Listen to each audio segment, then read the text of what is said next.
이번 시간에는 2025년 1회 정보처리 산업기사 실기 기출문제를 같이 한번 풀어보도록 하겠습니다. 다음 설명에 해당하는 그 알맞은 용어를 영문 약어 네 글자로 이제 써라. 그렇게 이제 문제가 나왔어요. 그러면 우리가 정답을 쓸 때 영문 약어 딱 네 글자로 작성을 이제 해야 되겠죠? 자, 지금 여기 이제 설명을 보자고요. 설명해 보니까 월드 와이드 웹에서 HTML 문서를 송수신하기 위한 그 표준 프로토콜이래요. 그러면 지금 여기까지만 딱 봐도 정답이 바로 떠올라야 돼요. 그리고 세 번째 이제 설명 보니까 그때 이제 사용하는 그 포트 번호는 80번을 사용한다. 얘를 봐도 정답이 바로 떠올라야죠. 그리고 얘는 서비스를 이제 요청하거나 응답을 하는 그런 이제 구조를 가진대요. 그런 구조를 가지고 겟과 포스트 이 메소드를 이제 이용해서 메시지를 이제 주고받고 한대요. 이런 이제 프로토콜을 보고 우리가 이제 HTTP 그렇게 이제 부르는 거죠. 그래서 우리가 정답을 쓸 때 지금처럼 이렇게 이제 네 글자 HTTP하고 이렇게 이제 써주면 됩니다. 그리고 우리가 이제 인터넷을 하다 보면 HTTP만 있는 게 아니라 HTTPS라는 것도 있죠. 그것도 잠깐 살펴보자고요. 이 HTTPS는 맨 뒤에 그냥 S만 더 붙은 건데 이 S가 우리 이제 Secure의 이제 약자입니다. 해서 기존에 사용하던 그런 HTTP에다가 우리 이제 보안 모듈 얘를 이제 결합시킨 그 프로토콜이 우리의 HTTPS라는 거예요. 우리 HTTP는 포트를 이제 80번을 이제 사용하지만 이 HTTPS는 443번 이 포트를 이제 사용합니다. 또 HTTP 같은 경우에는 여기서 이제 HTML 그 문서를 이제 송수신한다 그랬죠. 그때 HTML 그 문서가 그냥 이제 평문 형태로 그냥 전송이 돼요. 해서 중간에서 이제 가로채기가 됐든 변조의 이제 위험이 커요. 근데 이 HTTPS라는 거는 보안 모듈을 이제 결합시켰다 그랬죠. 해서 송수신되는 그런 내용들을 전부 다 이제 암호화를 해서 중간에 이제 가로챈다거나 도청을 한다거나 그런 중간 공격을 이제 막는 그런 이제 보안 통신이 우리 HTTPS라는 거예요. 그래서 얘는 이제 데이터를 이제 암호화하기 때문에 사용자가 입력한 그런 중요한 정보를 안전하게 이제 보호할 수 있습니다. 해서 우리가 인터넷상에서 사용하는 은행 사이트가 됐든 아니면 쇼핑몰이 됐든 그런 곳을 보게 되면 맨 앞에 HTTPS가 대부분 적용이 되어 있습니다. 자, 그러면 지금 이 문제가 우리 이제 프로토콜에 대해서 나왔는데 우리 프로토콜 요거 이제 정리 좀 하고 지나가자고요. TCP/IP 계층에는 응용 계층이 있고 전송 계층이 있고 인터넷 계층이 있고 우리 네트워크 XX 계층이 있어요. 자, 요 네 개 계층에 이제 해당하는 그런 여러 가지 우리 프로토콜들이 있죠. 자, 요런 것들에 대해서 우리 같이 한번 살펴보자고요. 우리 TCP/IP 그 계층 중에 우리 응용 계층이요. 응용 계층에서 사용하는 그런 주요 이제 프로토콜들이요. 자, 우리 첫 번째 보면 이제 FTP다. 그렇게 이제 나왔는데 요 FTP라는 거는 파일 트랜스퍼 우리 프로토콜의 약자예요. 얘는 이제 말 그대로 파일을 이제 전송할 때 사용하는 그런 프로토콜을 보고 얘기합니다. 얘는 이제 컴퓨터와 컴퓨터 아니면 우리 컴퓨터와 그 인터넷 사이에서 파일을 이제 주고받고 할 수 있도록 그렇게 해주는 우리의 원격 파일 전송 프로토콜을 보고 우리가 이제 FTP 그렇게 이제 부릅니다. 요 FTP의 기본 이제 포트 번호는 21번이에요. 21번으로 그렇게 이제 되어 있지만 이 포트 번호를 우리가 이제 다른 번호로도 변경해서 우리가 이제 사용할 수 있습니다. 그 다음에 우리 두 번째 이제 SMTP요. 요 SMTP라는 거는 우리가 이제 이메일을 서로 교환할 때 그때 이제 사용하는 그런 이제 서비스를 보고 우리가 이제 SMTP 그렇게 이제 불러요. 내가 만약에 상대방한테 이제 이메일을 보내겠다 그랬을 때 우리가 이제 이메일을 송신할 때 사용하는 그 프로토콜이 SMTP요. 그 다음에 이제 우리 세 번째 이제 텔넷이라는 거요. 이 텔넷이라는 거는 멀리 떨어져 있는 그런 원격지의 그런 컴퓨터에 접속을 해서 마치 그 컴퓨터가 자신의 이제 컴퓨터인 것처럼 그렇게 이제 사용할 수 있도록 해주는 그런 이제 서비스를 보고 우리가 이제 텔넷 그렇게 이제 부릅니다. 해서 텔넷을 다른 말로 그냥 원격 접속이다 그렇게 이제 기억하시면 돼요. 해서 이 텔넷이라는 거는 멀리 떨어져 있는 원격지에 있는 그런 컴퓨터에 접속을 해서 그 컴퓨터를 자신의 컴퓨터처럼 그렇게 이제 사용할 수 있다 그랬죠. 해서 그 컴퓨터에 들어있는 이제 프로그램도 우리가 실행할 수 있고요. 그리고 시스템 이제 관리 작업도 이제 할 수가 있습니다. 그런 이제 작업을 할 수 있는 그런 이제 가상 터미널 그런 기능을 수행해 주는 게 우리 텔넷이라는 거요. 그래서 우리 텔넷은 이제 원격 접속이다. 그렇게 이제 기억하시면 돼요. 그 다음에 우리 SNMP요. SNMP다라고 하게 되면 심플 네트워크 매니지먼트 이제 프로토콜입니다. 지금 여기 보게 되면 이제 네트워크 매니지먼트하고 그렇게 이제 나왔죠. 얘는 말 그대로 네트워크 이제 관리 프로토콜이에요. 그래서 우리 TCP/IP에 우리 네트워크 이제 관리 프로토콜을 보고 우리가 이제 SNMP 그렇게 부르는데 우리가 이제 네트워크를 이제 구성을 할 때 여러 가지 이제 네트워크 장비들이 사용되죠. 해서 라우터다, 허브다 그런 이제 여러 가지 네트워크 그런 기기들의 그런 장비들의 네트워크 정보를 네트워크 관리 시스템에 보냈는데 그때 이제 사용하는 그런 이제 표준 통신 규약을 우리가 이제 SNMP 그렇게 이제 부르는 거예요. 그 다음에 우리 이제 DNS요. DNS가 우리 도메인 네임 시스템의 이제 약자입니다. 얘는 우리 도메인 네임을 이제 IP수로 이제 매핑하는 그런 시스템을 보고 얘기한다. 그렇게 써져 있는데 이 DNS가 지금처럼 이런 거예요. 우리가 이제 일반적으로 이제 사용자가 사용하는 그런 이제 인터넷 주소는 전부 다 이제 문자로 되어 있는 그런 이제 인터넷 주소를 쓰죠. 근데 원래 인터넷 주소라는 거는 싹 다 이제 숫자로 된 그런 이제 IP수로 이제 되어 있다고요. 근데 사람들 보고 이런 이제 숫자로 되어 있는 그런 IP수를 이용해서 우리 인터넷 써라.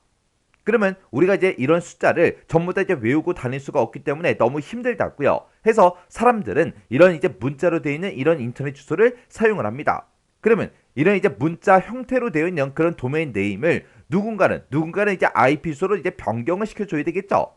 그때 도메인 네임을 IP수로 이제 매핑하는 그런 시스템을 보고 우리가 이제 DNS 그렇게 이제 부르는 거예요.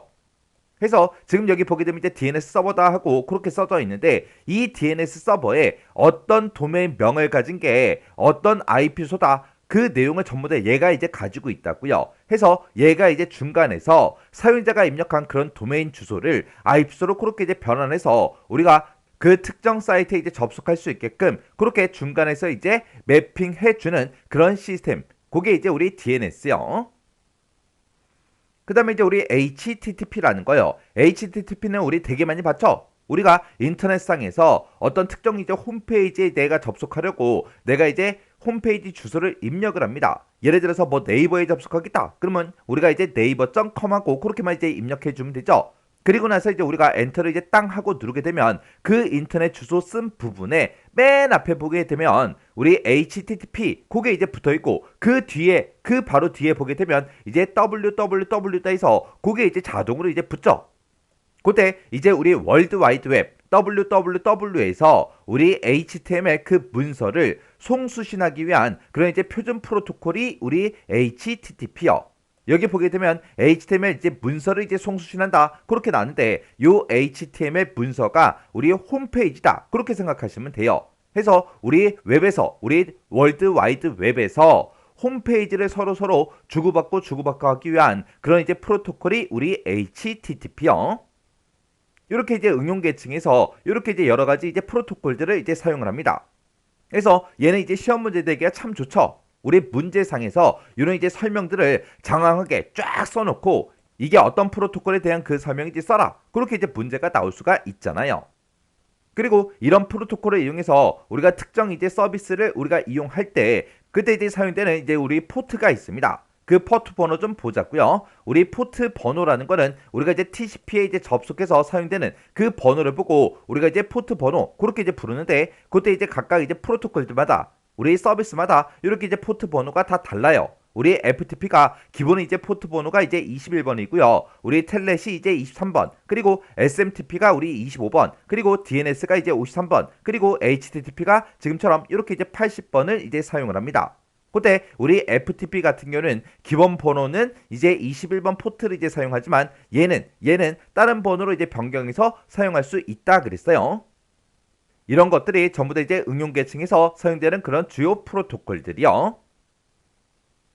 자, 이렇게 해서 이제 응용 계층에서 사용되는 그런 프로토콜 이런 것들을 이제 살펴봤어요. 자, 그다음에 이제 전송 계층 좀 살펴보자고요. 우리 전송 계층에는 TCP가 있고 UDP가 있고 RTCP라는 게 있고 이렇게 세 가지가 있어요. 자, 요 세 가지 좀 살펴볼게요. 자, 우리 전송 계층의 주요 프로토콜을 보게 되면 이제 TCP라는 게 있어요. TCP라는 거는 양방향 연결형 서비스, 연결형 서비스를 제공해 주고요. 얘는 이제 가상회선 연결 형태의 서비스를 제공해 줍니다. 왜? 얘는 연결형이라 그랬잖아요. 상대방과 내가 실제로 인터넷 선을 이용해서 연결된 건 아니잖아요. 진짜 직접 연결된 건 아니지만 마치 상대방과 내가 1대1로 연결된 것처럼 그렇게 이제 신뢰성 있는 그런 통신을 제공하기 위해서 마치 상대방과 내가 직접 연결된 것처럼 가상 회선 연결 형태의 서비스를 제공해 주고요. 얘는 스트림 위주의 전달을 합니다. 그 얘기가 이제 패킷 단위로 이제 데이터를 주고받고 한다는 거고요. 그때 이제 신뢰성 있는 경로를 확립을 해요. 신뢰성 있는 경로를 확립하고 메시지 전송을 감독을 해줍니다. 그래서 이 TCP가 주로 하는 역할이 이제 순서 제어도 해주고 오류 제어도 해주고 흐름 제어 이런 기능을 제공해주는 게 우리 TCP요.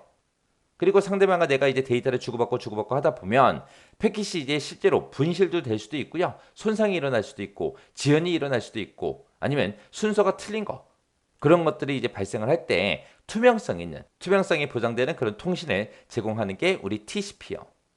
그때 이제 TCP라는 이 프로토콜의 헤더는 기본적으로 20에서 60바이트까지 그렇게 이제 사용할 수 있는데 우리가 선택적으로 40바이트를 추가로 더 사용할 수 있습니다. 그래서 이 헤더의 최대 크기는 100바이트까지 크게 확장해서 우리가 사용할 수 있어요. 그게 이제 TCP라는 아이요. 그 다음에 이제 UDP요. 자, UDP라는 거는 데이터 전송하기 전에 연결을 설정하지 않는 그런 비연결형 서비스를 제공해 줍니다. 우리 TCP는 양방향 연결형 서비스라고 했죠. 그래서 실제로 1대1로 연결되는 게 아니라 가상으로 그렇게 한다 그래서 가상 회선 연결 형태라고 했어요. 근데 얘는 이제 비연결형 서비스를 제공해 줘요. 얘는 TCP에 비해서 상대적으로 단순한 그런 헤더 구조를 가지고 있어요. 그리고 오버헤드가 적고요. 흐름 제어가 됐든 순서 제어가 필요가 없어요. 그래서 전송 속도가 빠릅니다. 그래서 고속의 안전성 있는 그런 전송 매체를 사용해서 빠른 속도를 이제 필요로 하는 경우에 우리가 이제 UDP를 사용합니다. 아니면 동시에 이제 여러 사용자한테 데이터를 전달하고 싶다. 그때 이제 UDP 쓰는 거예요. 아니면 정기적으로 이제 반복해서 전송할 데이터 그런 게 있다. 그랬을 때 우리가 UDP를 사용하는 겁니다. 얘는 이제 실시간 전송에 유리하고요. 신뢰성보다는 속도가 중요시되는 그런 네트워크에서 사용이 돼요. 얘는 이제 비연결형 서비스이기 때문에 신뢰성은 조금 떨어져요. 신뢰성은 떨어지지만 속도는 빠르더라. 그때 UDP 헤더에는 보게 되면 우리 소스 포트 넘버라는 것도 있고요. 데스티네이션 포트 넘버라는 것도 있고 그 다음에 랭스라는 것도 있고 체크썸이라는 것도 있고 이런 것들이 전부 다 이제 포함이 되어 있습니다. 그래서 TCP랑 UDP랑 서로 구분할 수 있게 여러분들이 잘 보고 지나가셔야 돼요. 그 다음에 이제 RTCP요. RTCP라는 거는 우리 RTP라는 이 프로토콜이 있는데 이 RTP라는 프로토콜은 실시간으로 이제 음성이 됐든 동영상이 됐든 그런 것들을 송수신하기 위한 그런 전송 프로토콜, 전송 통신 규약을 보고 우리가 RTP 그렇게 이제 부릅니다. 여기 보게 되면 이제 리얼타임이라고 돼 있죠. 그래서 실시간으로 이제 패킷 같은 것들을 이제 서로 이제 주고받는데 그때 전송 품질을 뭘 하기 위해서 제어를 하기 위한 제어 프로토콜을 보고 우리가 RTCP 그렇게 이제 불러요. 여기 보게 되면 이제 C라는 말이 들어갔죠. 요 C가 이제 컨트롤, 제어한다 그런 뜻이요. 그래서 얘는 이제 세션에 참여한 그 각 참여자들한테 이제 주기적으로 이제 제어 정보를 계속해서 이제 전송을 합니다. 하이 프로토콜은 데이터 패킷 그리고 제어 패킷 얘네들의 이제 다중화를 제공해 주고요. 그때 이제 데이터를 실시간으로 이제 주고받기 위해서 모니터링을 하고요. 최소한의 제어와 인증 기능만 그렇게 이제 제공해 주는 게 우리 RTCP요. 요 RTCP 패킷은 항상 30위트 경계로 이제 끝납니다. 아, RTCP가 이런 거구나. 그 정도만 기억하고 지나가시기 바랍니다. 자, 이렇게 해서 이제 전송 계층에 해당하는 그 프로토콜에 대해서 같이 한번 살펴봤고요. 그 다음에 이제 네트워크, 인터넷 계층과 관련된 이 프로토콜 같이 한번 살펴보자고요. 자, 우리 인터넷 계층, 우리 주요 프로토콜이요. 여기 보게 되면 이제 IP라는 게 나와요. 우리 TCP/IP의 IP예요, IP. 얘는 이제 전송할 데이터에 그 주소를 지정해줘요. 주소를 지정해주고 경로를 설정하는 그런 기능을 제공해주는 게 우리 IP요. IP는 처음부터 상대방과 내가 연결된 상태에서 시작해요. 아니죠. 얘는 이제 연결이 아직 안 됐어요.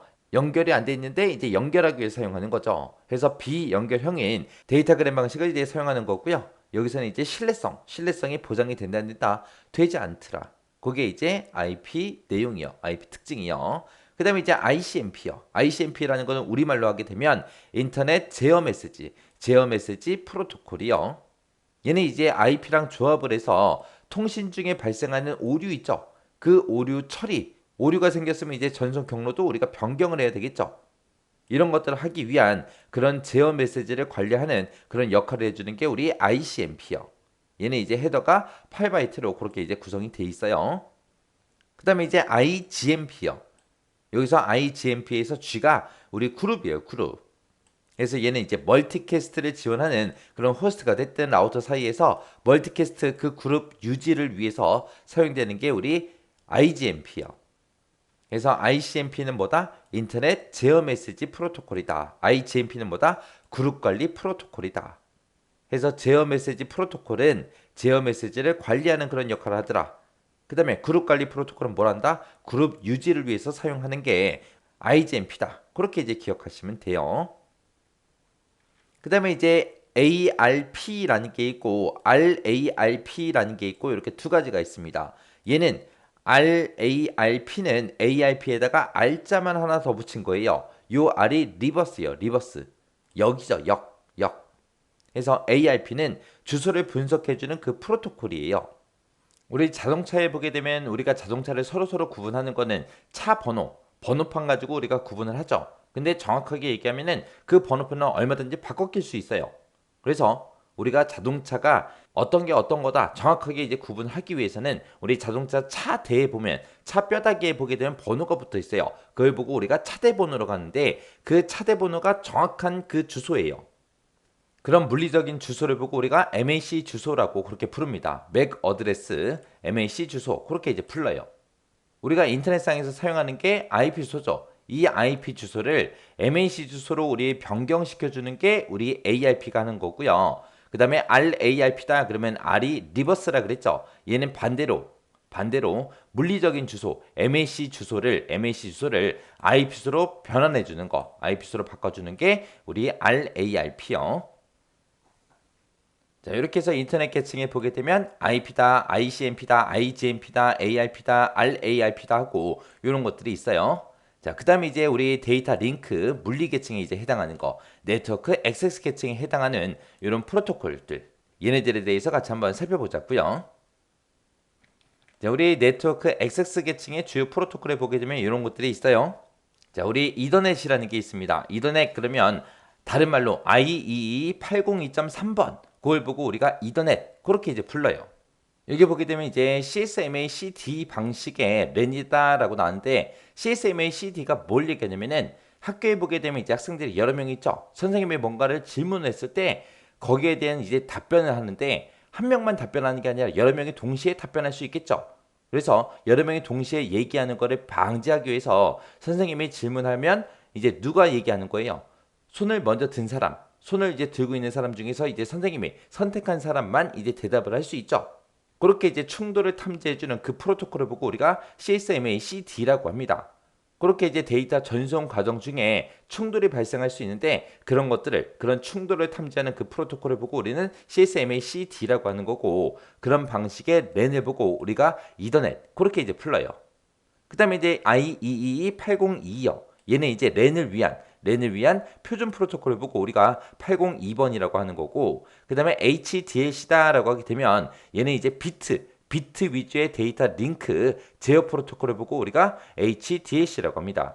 그 다음에 이제 X25다 그러면 X25는 패킷 교환망에서 DT와 DC 간의 인터페이스를 제공하는 그런 프로토콜을 보고 우리가 X25라고 그렇게 부르는 거고 그 다음에 이제 RS232C다라고 하게 되면 얘는 이제 공중전화망을 통해서 DT와 DC 간의 인터페이스를 제공하는 그런 프로토콜을 보고 우리가 RS232C라고 그렇게 이제 부릅니다.